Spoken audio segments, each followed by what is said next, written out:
Hi there, my name is Corey Dundon. And I'm Michelle Maunder. And you are listening to Spirited Conversations, engaging and elevating pediatric occupational therapists, a joint collaboration between SEED Pediatric Services and Developmental FX.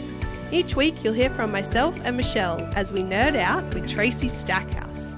Just a note before we start, Spirited Conversations is for informational purposes only. With that, let's jump in to today's episode. This is very, very exciting for us. Welcome back. We apologize for the delay that we have had. But hello, Michelle. Hello, Tracy. Hey, Corey. Hey, Trace. Hey, you guys, it's so great to be back with you and to know you're safe from several months of lockdown in your country from COVID. And, you know, we've been plugging along in COVID land in our own different way, as all of the countries around the world have approached this in unique ways. But I'm glad you're safe and healthy.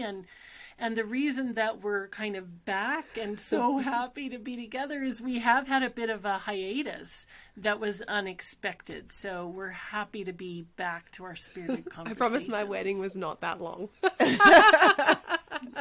People be like, wow, how long does it take a person to get married? Yes, no, we're very, very excited. And the other, I guess it really ties nicely into what we're going to talk about today, because we really wanted to sort of dive into the social realm. We started to talk a little bit about it at the end of the last episode, and we totally have felt the tax on our social systems that COVID has brought around for all of us. So it's kind of a nice segue, even though it's been not so nice to have a break, but it's cool. It's going to be cool to sort of pull that into today's episode. And I think it helps us understand how tricky it is. Corey's got some other news. Did you want to show us? Yeah. So, yes, I am expecting a baby in February. So not only have we been isolated and not been able to see each other and work together to build this podcast, we sit beside each other as we record. So we haven't been able to do that. But I also haven't seen in real life her baby bump growing. And so now we're getting back together and we're seeing Trace after a little while as well.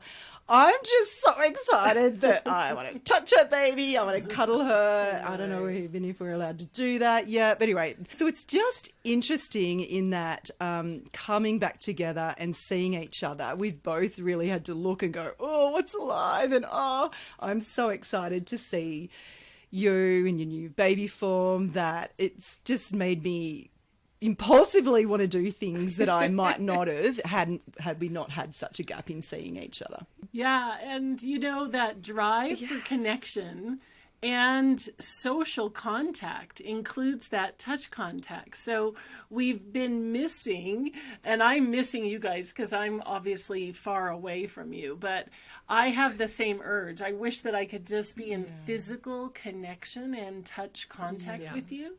And I feel like the warmth and respect that we do share in our collegiality is really, you know, full of the depths of connection. And connection is something that we value and we bring to our therapy because we just know how central it is. And so I do agree with you that this COVID era has kind of brought that front and center in a different way than any of us have ever known before, really. Totally agree. And this will probably help us talk about just as human beings. I know we mentioned reciprocity as something that we think about and that we look for and that we sometimes are trying to help support in sessions. But I guess as a human being going through this experience, we can feel how it's so hard to get in relationship and be reciprocal when you've got this big overarching experience that's making all of us quite stressed. So I guess that will help us move into the part we want to talk about, which is how does our capacity to regulate allow us to be social? And that's kind of, really interesting to us as occupational therapists, because not many people come at the social realm from that perspective. And lots of people, I think it's really, really starting to get a lot more common, but it'll be really good to talk about that today, as that feels a little bit more unique to our skill set and how we allow people to connect in the world and engage in their occupations. Like you said, Tracy, like we have to do that in a social way because we're social beings. Yeah, well, and it's also, and these two topics are so deeply neurologically intertwined because, some of the variety of different scientists all come to this kind of similar conclusion that regulation is supported by relationship through co-regulation, but it's also what allows us to become the most deeply connected to each other. So it's sort of like the bookend of regulation is actually relationship, and the co-regulation sort of envelope that we regulate through is very deeply social, and then it allows us to weather the hardest parts of life, which end up being sort of social emotional at the end of the day. So yeah, it's like a full circle, and so that full circle in my head feels pretty tangible, but I'm wondering if we should like deconstruct that more, or how do you guys see that in a way that feels alive to you as you're clinically thinking? I think you bring up something really interesting, Tracy, in that you see the capacities of individuals, that you work with, but also just general human beings in your life. You see them in a really complex, holistic way, that you can see this really clear connection between regulation and social capacities, or us as social beings. You see those two being like this almost infinite circle, almost just as a I don't know, like as a standard for you now. Whereas if I think back to when I first started learning about this, there's no way that I intuitively thought regulation and social went together. This is another thing that I often hear. We need to help them self-regulate, but it's very, very, because it's so complex, it's easy to forget how do we do that through co-regulation and then allow, I don't know. Then why are we doing it? Why are we regulating kids? Yeah. Like, why is that important? Yeah, so I'm not sure how we dive into that and help see what sort of like got the answers. She's ready to go. Like what's intuitive for you, Tracy, right? And how do we? Because I know if I think back to when I first started learning about this, there's no way that I intuitively thought regulation and social went together. And rhythm. Right. Yeah, but now I am like that's super intuitive and it makes sense. Yeah. I love those questions, and I don't know that I have the answer, but I think I can have some perspectives that are, kind of informed by the science that I just never stop reading for whatever reason. So then I can, try to illuminate it from others who are sharing all of the wisdom. So I think that the first, I love the question that you said, Michelle. Why do we need kids to be regulated? Like, what is that? Yeah. And I almost kind of want to like dance around that a little bit before we talk about the co-regulation, because in a deep kind of, not just in interpersonal neurobiological frameworks, but generally the way the brain works, if the circuitry is regulated, if the firing patterns are regulated, then the opportunity for the fine-tuning of those networks, for the regularity of those networks in terms of their on and off patterns, all of that starts to be a possibility, and then all of the fine-tuning happens. So on a very real basis, just in a brain cell, in a neural circuit, you have to have some level of regularity. And regularity provides this foundation for comparing on and off, do it again, repeat it, what function is that repetition serving. And then from there, you start to, from patterns, you get to build the circuitry. And so on a very basic level, regularity is kind of one way of thinking about regulation. But really what we're talking about more is this really giant set of neural networks. 85% of our brain is engaged in regulation. So we have basic physiological regulation, like just of our blood pressure, of our breath, of our heart, of our and then our postural system is regulated, but then it moves from physiology and sensory motor levels of regulation into these more exquisite advanced systems that allow us to respond to light and day, organize sleep and wake cycles, start to organize arousal, regulate our responses to things that activate us or that deactivate us, that make us feel engaged, that make us feel wary, that make us feel threat or safety. So all of that has to be regulated. And then our attention has to be regulated. And then all of our thinking has to be regulated, and our behavior has to be regulated. And it has to be organized. So there's tiers and tiers and tiers of what is happening. And all of that in human beings and in other animals depends and expects to be organized through connection, through relationship. So when we talk about regulation being connected to co-regulation, it's a really profound circuitry that is totally dependent on the nurturance and structure and support of another. And whenever the edges of our regulation get pushed, we have to rely on what we find as the secure base and the holding space. And all of that comes from co-regulation and attachment. So it's a huge system that we're talking about. I feel like you blow my mind all the time, Tracy.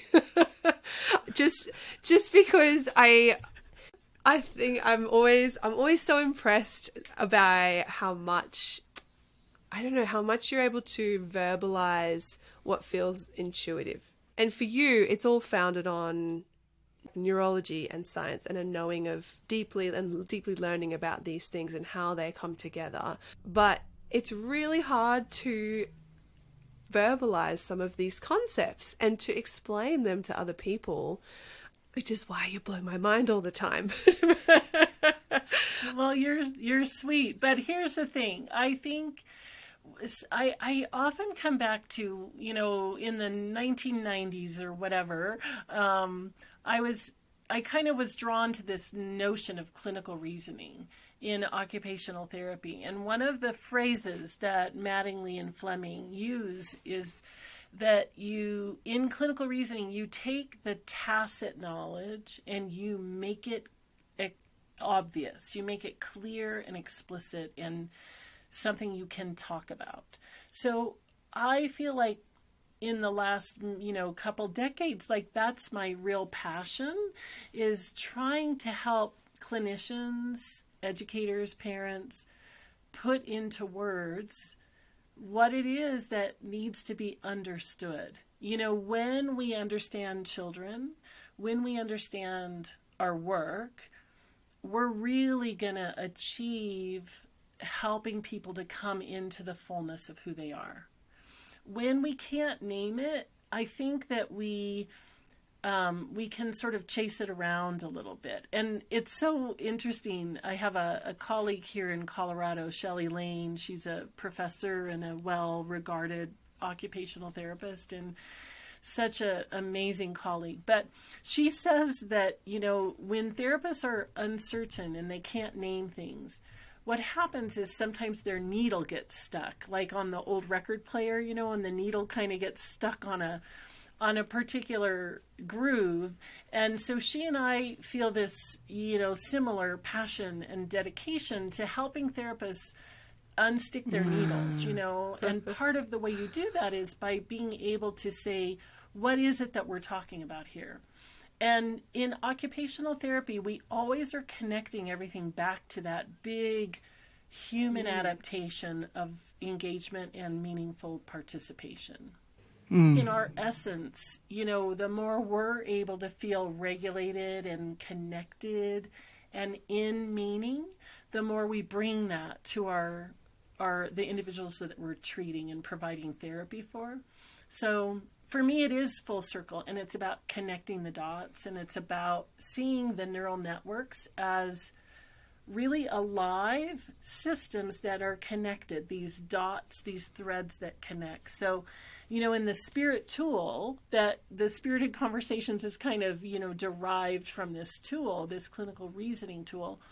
And in that tool, we literally connect the dots. We take strings and markers in our hands and our minds, and we tangibly manipulate the connections. And that's what we're doing here in our conversation, is we're connecting these threads. So I think that it's important. Yeah. And you're helping us bring back to the neurology, because whilst and what I explained is my personal experience, I want to make sure that that's just not my rave, and that I'm not, imposing my embodied feeling and experience of this on others. And so knowing, you sharing the neurology and thinking, oh, okay, there's good reason, Michelle, there's a valid reason for why you're feeling and experiencing and going for what I'm going for. And there's soundness in validity in finding it for others and helping them find their own groove with regulation, social and, emotional connection, I guess.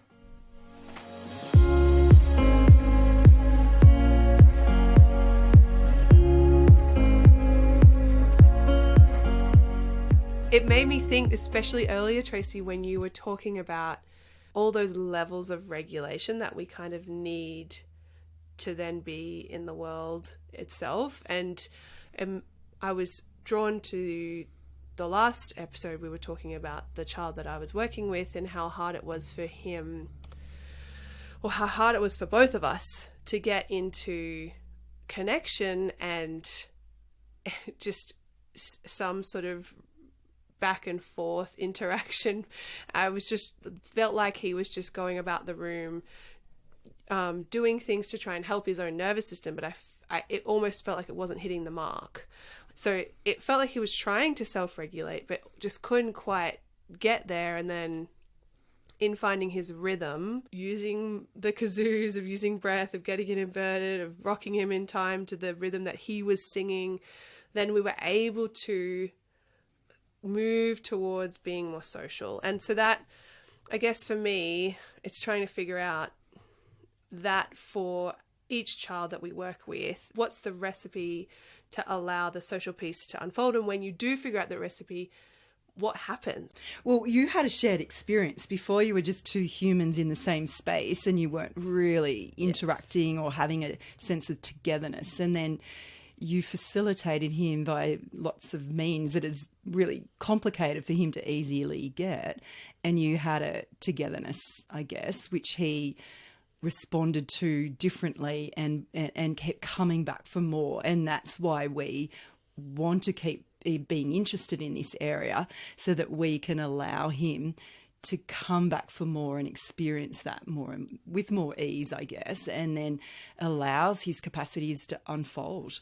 Yeah, absolutely. And, it's interesting because when we're working with children like this, sometimes what happens is that their inability to kind of settle into the moment for any of the attuned, loving, kind people around them to have any of those moments kind of stick enough and land enough for them that it's repeatable in a way that that starts to build. And so I think the unique skills that we bring in from our training and from the different theory bases that we offer, they kind of allow for this deeper level of attunement that is so informed by how do I just hold this moment? How do I just exaggerate that? best adaptation that that child is kind of showing us, and it's peeking at us, but it's hard to grab onto. And once you can kind of identify that and see that, and then, you know, the child gets this feeling of like, wait, you just got me. And that felt pretty interesting. And I want you to do that again, and I want you to do that again. And as we find that formula around how do we find the piece, the elements that allow for that opening of connection that then deepens. And it really does take a real skilled level of us being able to tune in and kind of really feel their nervous system. So that's what you were doing, Corey. You were really tuned in and really feeling his attempts that weren't really successful. And that's a frustrating place for any of us on the planet to be, where we're trying to regulate, but nothing's working. And when somebody tunes into us and really, really feels that with us and really understands that that's what we're trying to do, and then allows for it to be the attempt to be more successful, the relief that you feel and the connection that you feel from that on some deep level, that's kind of what co-regulation really is all about, because it really is it's the both pieces, it's both partners responding to and recovering together, and then we're moving on that journey sort of together. So there's this shared embodied experience of co-regulation that drives that, but it really comes from this deep base of being able to tune in, like literally tune in in a deep way. And you know, clinicians are often able to tune in a different way than sometimes other people in a person's life. You know, not that parents don't attune, because they often really do, but they're living this experience with this child that's bigger than just that moment. And I think we have this kind of gift as clinicians of just being in the present moment in a different way. And then that attunement that really is very vibratory in nature. We feel the vibration of the kid's system, and we're kind of holding that, and we're showing them the direction toward, you know, if we can get that into a different synchrony, into a different rhythmicity, into a little bit more of a repeatable pattern, regularity, that starts to feel really good and organizing to the nervous system. And then when the nervous system is happy, it starts to unfold its capacities, right? Instead of shutting off, it opens too. And that's a really powerful process. Well, after that process, like after that initial process, it allowed for some imitation that I'd never seen like prior to that, right? So it was like we could actually be with, like you said, Michelle, we weren't just two human beings in the same space. And I don't know, this is just my guess or my take on that period of time, but I had a feeling that he kind of goes, oh, you get my rhythm now, because he would join for a time and then he would have to take breaks, and that's okay. And being able to do some of my own regulatory strategies, just knowing that his rhythm in the world was that, and if I could respect that and, like you said, Tracy, kind of hold that, then he would come back and we would do more. And so it was kind of just trying to, in moments, continue to stretch that and build that. Just coming back is huge, because I was not getting any of that prior to that time. Like it felt like I was chasing rather than I was holding, and he was coming in and out as he was able to. I'm working with a kiddo now who is just learning to trust that I am a tool with which I can offer some of those, you know, some of that regulation, I guess. So he will come over to me and, you know, bump into me and invert, and know that I will facilitate him to invert with some pressure through his head. He looks better and he comes to me, but I'm not yet getting the glimmers. I'm not yet getting the, we're going to back and forth with the kazoo. You're not getting any imitation. I'm not getting imitation. So, but he's coming to, and he knows that I'm a source of regulation, but we're not. So I guess we're moving towards the social realm, but it's super fragile. And if he's, you know, pacing and running backwards and forwards, and I playfully get in the road a bit, he doesn't know what to do with that. I'm just an object in the road. Like, he doesn't look at me and think, oh, you're being cheeky, Michelle. I see what you're doing there, or want for me to be there. So yeah, it starts pretty fragile, Corey. And I think your experience that you explained has demonstrated how quickly for some, I know it took you a while to work that out. And then it did allow that capacity. But I haven't yet got there with this kiddo, and it's not just like, whoa, there's another world out there and I want to be part of it. And, you know, there's just a lot of fragility for some. So I think I'm just going to work, you know, I'm going for a glimmer of not just looking at me as an object, but just, or a tool to help him invert fully.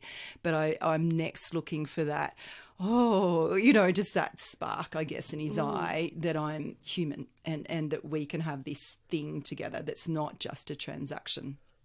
I mean, the imitation piece is really interesting because I know you've talked about that, Tracy, as being one of the like foundational pieces, not just for social engagement, but like for praxis, you know, starting to imitate people. But it, in terms of once I'd figured out the recipe, it didn't actually take that long from that point on for me to start to see really different capacities unfold. And so for, I guess, Michelle, in my mind, your kiddo is, you're still figuring out the recipe, you know, like I'm still filling out the recipe. And there's such fragility in that regulation system across all those capacities, the attention, you know, autonomic arousal, action, that, I'm just going through the really early stages of that process to get regulation in a consistent, trustworthy way so that will open up. And I guess, Michelle, in a way, it seems like you're trying to, it's like you're trying to get hold of this piece that Tracy was talking about, where co-regulation is more powerful, in that, you know, it seems like he's trying to, at this point, do a similar thing to what my little friend was doing, which is he's trying to get regulated. He was missing the mark all the time. And it's not with another. He's using tools. It's not with another.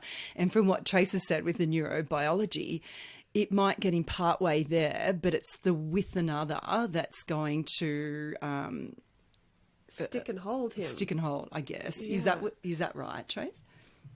Yeah, absolutely. Absolutely. And it's also, I think, reflective of, you know, for one child, you know, kind of establishing that when you follow my rhythm, when we're in rhythm together, that starts to unfold something, and I'm going to really stay there with you.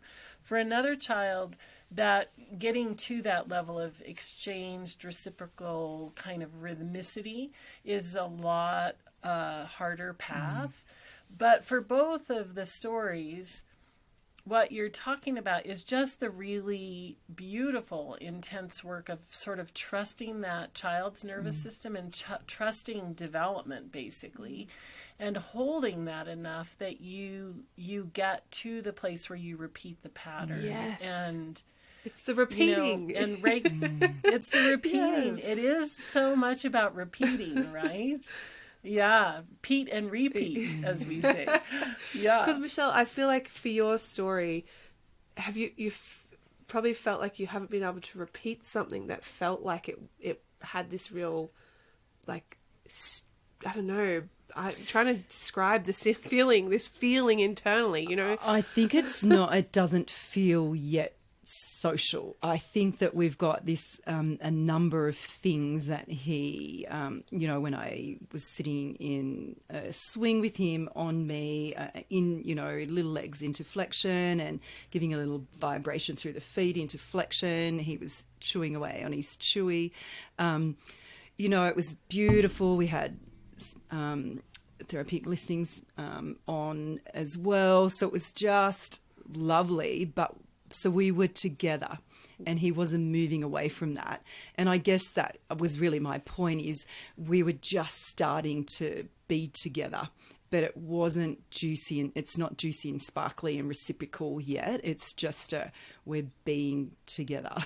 I totally, because I'm trying to resonate with the feeling that I get in a session, because I've 100% have been in the exact same situation, right, where I feel like, well, this kid's really enjoying themselves, but I don't feel part of it. Or not even enjoy, but yeah, that like I can tell that this experience is helpful for this child, but I just feel like I'm just Over here. there. Yeah, I'm here, and I'm helping them achieve that experience because I might be moving the swing or I might be providing the input, but there's not a like you and me and this is what like, this is how I enjoy this.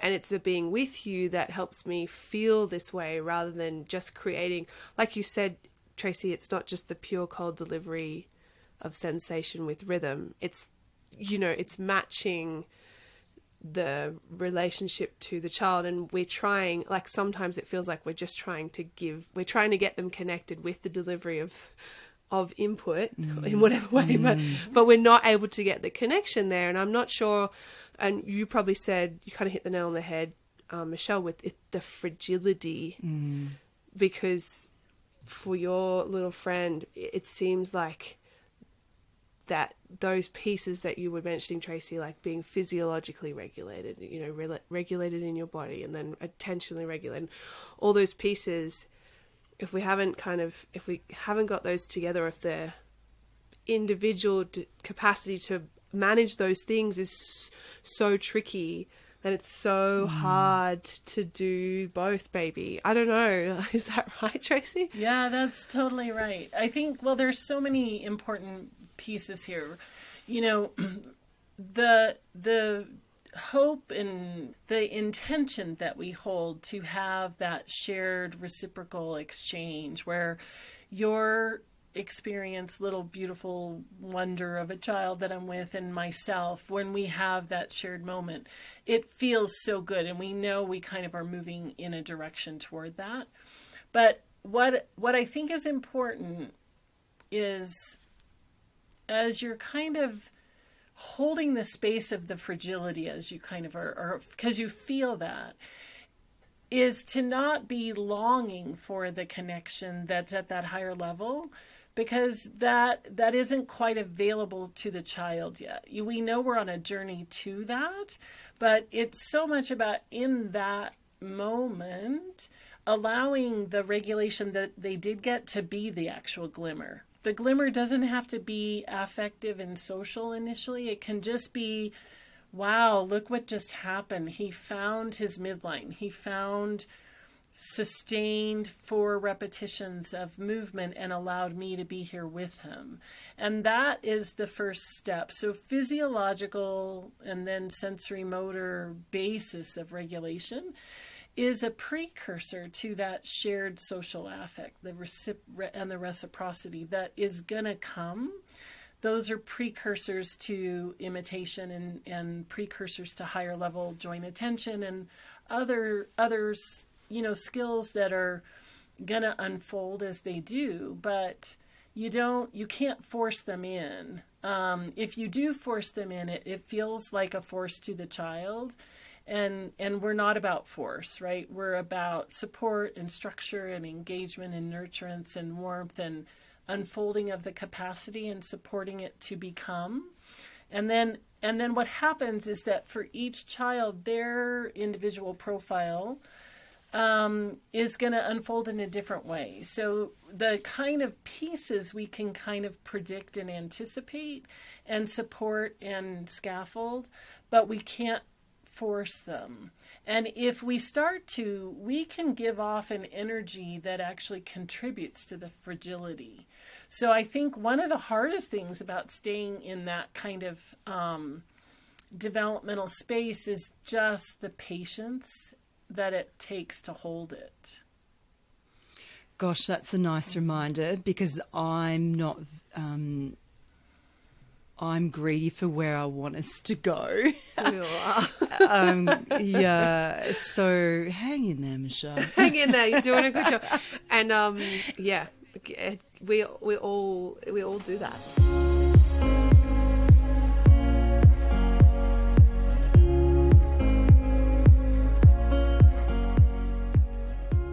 Thanks, Trace. Slow down, Michelle. Yeah. Well, you know, I think there's that phrase that is go slow to go fast. So these kids help us to remember to go slow to go fast. And as we take that time to deepen the regulatory framework, it supports more and more and more complexity when it can. So you have to really hang there. And but you know, when you get to imitation, there's so much good stuff that happens there, and it's one of the most kind of incredible gift that keeps on giving once your brain discovers imitation. We all use it constantly for the rest of our lives. And yeah, so it's, you know, we can always talk more about imitation, but for now, I think this whole concept of how co-regulation supports regulation and how, you know, one begets the other, this reciprocity within that system is part of what allows for reciprocity in general. And that's kind of a cool, profound thing about this system. Trace, I think that's what is a little uncomfortable for me, is about that reciprocity. It's not feeling that for me. I think I feel like I'm facilitating that beautiful regulated state, but I'm not feeling in it yet. And so it doesn't really feel like a traditional view of backwards and forwards, a serve and return, an evenness, a flow to it. So do you want to talk a bit more about that? Like what am I, what's happening for me and why am I uncomfortable? Yeah. Therapy for Michelle. Yeah. I think I love that, actually, because here's what's interesting. There are degrees. It's not like reciprocity is one fully baked function. Like it's always this rich, fully me, fully you, in full exchange, back and forth with multiple exchanges. You know, where it starts is just in the very early stages of even like really in utero. Corey, Woohoo! I know. Hello, little love. But there's this kind of the reciprocity actually begins in this deeper kind of knowing of whatever your experience is totally okay, and here's how I'm showing up in this moment. And as we just allow and honor whatever that person happens to bring to the table in that moment, and let that be reciprocal, actually, that's where reciprocity starts from. So it doesn't start always from this really rich trove of fully baked capacity. And I want to kind of flash forward, because sometimes, you know, right now we're thinking about it in this precious little child that you're providing some service for. But even like in our own adult moments, I know with my husband, sometimes I'll come home and I still have 14 things on my mind. And he is ready for me to be fully present with him. And if I can't adjust and let go of the 14 things and really be fully present, or if he can't adjust and let me settle in, then we're not going to have a shared reciprocal exchange that's exactly matched. So what this brings up for me is that, you know, sometimes we talk about how equity doesn't mean equal. And reciprocity doesn't mean that we're each bringing the same fullness to the plate every time. But what it means is that the me that's available is here for you, and the you that's available is here. And as we start to exchange, that becomes richer and fuller and bigger. The circumference of it in a way grows, because as I arrive home and then I connect with my husband, the connection actually allows me to let go of the other agenda and be more available and let my circle grow.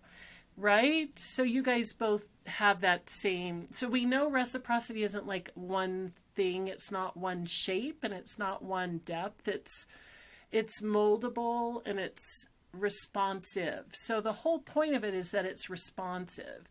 Just like sensory response is the response recovery, reciprocity is what is available, and then how does that response deepen in the next moment. So the deepening may not be all the way to what you bring to the situation, but it's what's available. So matching it at that level. And I think, Corey, as you were treating and talking about the little guy last time, your attunement to, wait, I need to just be with him the way he is, that shifted it for you, right? Because you realized, oh, it's more about following where his nervous system's at and then going there. So I think it's holding the fullness of the expectation at a high level, but allowing in the moment to be exactly where they're at.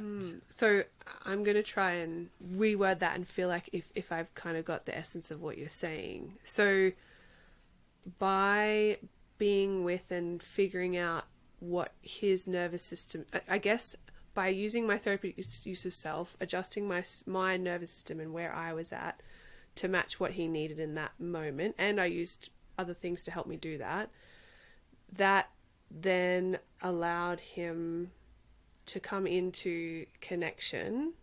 But if I wasn't able to if I didn't hold my own nervous system to match where he needed, then he couldn't have returned the serve. And so I'm guessing as I manage myself to do that, then are you saying that then he will then be able to return more often instead of, I don't know, it's not a right match and disengage?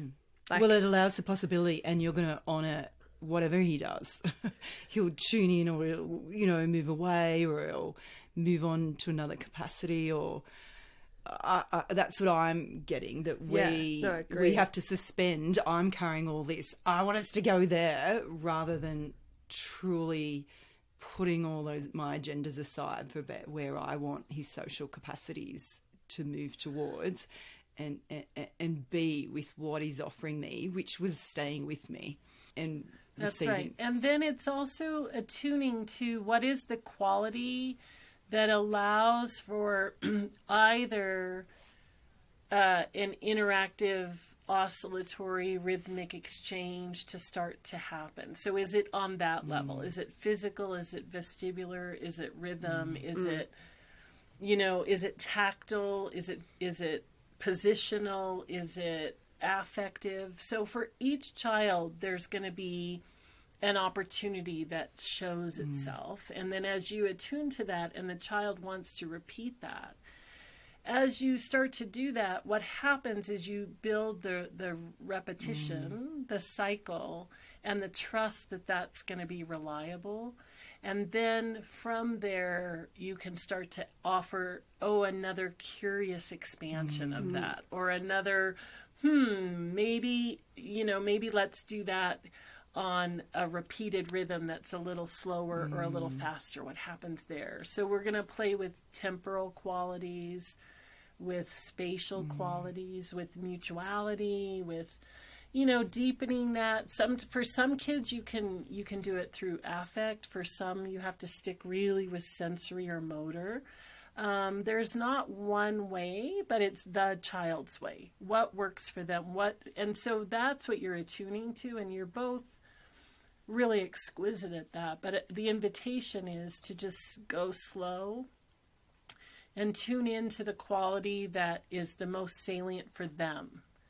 and trust that as you repeat that, it's going to allow you to add layers and complexity, and then move it in the direction of mutuality, move it in the direction of reciprocity, but in a soft way, not in a overt, forceful way. Yeah. I had a thought though, because I know you were talking about reciprocity not always being equal between people. So in my situation, what I was just describing, is that me doing the adjusting of myself, and is that the unequalness of it? Is that what you mean? Because I'm more, as the therapist, I'm more able to move my nervous system to match his. And so that, you know, is that what you mean by it being slightly unequal? Yeah, no, that's exactly right. But I think it's also like when you have a child who's struggling more with the unfolding of this capacity, like the kiddo that Michelle is talking about, the richness of what he's offering her doesn't feel exactly reciprocal to her. And what I'm suggesting is that for him, that might be really highly reciprocal. So allow it to be, instead of needing it to hit a different benchmark. Right. Right. So it's reciprocal but not social. Is that what you mean? Or it's, I guess how I'm interpreting it is I'm not bringing the fullness of me to this relationship. Like I am in my intention to be with him, but I can't bring the absolute fullness of me. You know, I can bring it to you. You can handle me. Yeah. You know, we handle each other's fullness and richness and depths. And so that's how I'm receiving that messaging. Yeah. You know, I love the deep, kind of greedy, passionate desire for the full richness of whatever it is to be. But what's interesting is that not everybody's nervous system has that same. Every nervous system has a need to be social. Not every nervous system has a need for it to be that juicy. But that's why this work has been so awesome, because the kids have taught me that in the most exquisite ways, because I have to do that dialing up and dialing down, because there are some children that, and people, like you said, Michelle, that revel in that experience with you of just being deeply connected and buzzing. That's what it feels like. It feels like my nervous system is like buzzing with this shared excitement and joy around some sort of experience. Whereas, you know, some other people are like, go slow to go fast feels so much nicer in a different way, right? Exactly. And I think that buzzing for each person is going to feel different. Yeah. For one person, it feels like warm and, you know, deeply proximal touch, all those things. And for another person, they get the same enrichment from a different kind of experience. And so we have to allow for that full range. But in this developmental story of this little guy, his burgeoning I come to you is as much as he can do right now, and it may be actually as much as he can kind of handle right now too. So as we build his window of tolerance and we build his capacity, it will deepen for him in the way it does for him. And it doesn't have to be the way that you might for another person, right? So yeah, I think equanimity is an interesting concept to apply to each of our human experiences. It's so useful to make sense of this for me, myself, and other adults, because when you say that, I know that to be true. You know, we're not all cut the same, and nor do I want us to be. And that's, you know, the richness of life. And all my friends are vastly different. You know, they rarely get together because they're like, what? Why are you friends? You know, like they're just very different. And so it's to understand this, sometimes I have to come back to me and how I perceive the world and others, and then go, oh, okay, yeah, that makes sense. I get that. To then think, well, of course that's appropriate for all the children and families we meet as well. I've never parceled out reciprocity not necessarily needing to be social. So true, like in a way, because you might just roll a ball towards a child and then, you know, they might pick it up. And in a way, that's reciprocity in terms of like, I just did something and then you responded. And I know there's still a social element to that, but I guess how complexly social that is will vary for each. So for your little one, it's like, it's not in any way complex. All he's doing is just coming proximally towards you and physically reducing the distance between you, and you are picking up that signal of, I know what you're trying to get out of this right now. But it doesn't feel in any way deeply social, because it's way back down at a lower developmental level at this point. But we're trying to do the work of holding in the place where we need to be so that we can eventually get to where that place is. It's just hard to do as a therapist, but it's the mark of a good therapist. And you see it often when you see other therapists treating. Your nervous system almost feels soothed by the connection of the two people. That's right. And it's one of the, like such the privilege of our work, you know. Totally. And, you know, I know that I can remember one time many years ago, I was treating this little boy, and he had come in from out of town and had been struggling a lot. He was quite young, 3.5 years old. And, you know, the family had a really hard time connecting with him, soothing him, organizing his daily routines. And so I was doing this treatment session with him, and we ended up, you know, spending long moments together, just sort of getting into rhythm together. And I remember feeling a little insecure because I was a younger therapist at the time, and he was quite a challenging little guy, and they had come in from out of town and all the things, and so I was feeling some pressure, and I was like, no, you cannot be pressured. You just have to be present with this child. And then I remember after really, you know, we were in this pillow together, and he was sort of allowing me to just be in physical touch with him and rhythm. And we were just doing that for a while. And in the back of my head, I thought, should I be doing something a little harder than this now? Because he's kind of got this. And then I caught out of the corner of my eye his mom sitting in the corner just weeping. Right? And then I was like, okay, but I got it from her affect that was, and when I could process that with her, you know, she had never really seen him settle into a routine. And I think just trusting that when you settle in and you help the nervous system feel regulated, feel regular, that's where the power comes from. So most of our theories have regulation as the base for other unfolding, and that's the very reason why.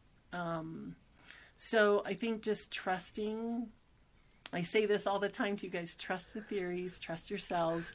You're doing the hard work, and it is beautiful, profound hard work. So what a cool thing to get to talk about.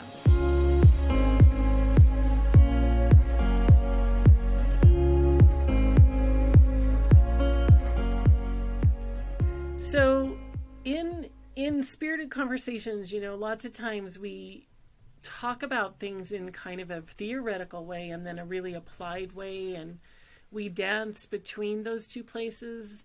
But what I love about these conversations and the feedback that we get about people listening to these conversations is that the science and the development kind of give us a bit of a sketched roadmap. But it's not so much the map, it's more like the compass, right? So we kind of have a compass, and then the child actually has the map. And the child's map is something that we attune to, and that we continue to make sure that the compass is in the right direction. So I kind of think that that's what these conversations are about, is allowing clinicians and parents to trust the compass and to read the map together. I don't know. That's fantastic, Tracy. Kind of, Awesome. Yeah, that's what the work's about. And it's beautiful. It's beautiful work. And I think we should just pause on how much we feel the privilege and the beauty of the work. Absolutely. It is just such a privilege to be listening to you and hearing you help unpack that theory for us and integrate that. And that we need to just keep coming back. You know, there's times which clearly I raise that, you know, impromptu because there's something in it that I'm missing yet, which is why it's like, let's talk about that. So it's such a honour to be able to do both, Tracy. Have you help me understand the theory and improve my practice so that I can better understand that child's map and that I'm not going to be a source of, you know, a road bump for him. Speed bump. Speed bump, road bump. Oh, fantastic. Good to be back, guys. See you next time. This podcast is brought to you by SEED, Pediatric Services and Developmental FX. For more information, please go to our show notes on our website, spiritedconversationspodcast.com, or catch us on our SEED and Developmental FX Facebook or Insta pages. So grateful to have you with us for this episode. Take care, and we'll see you next time.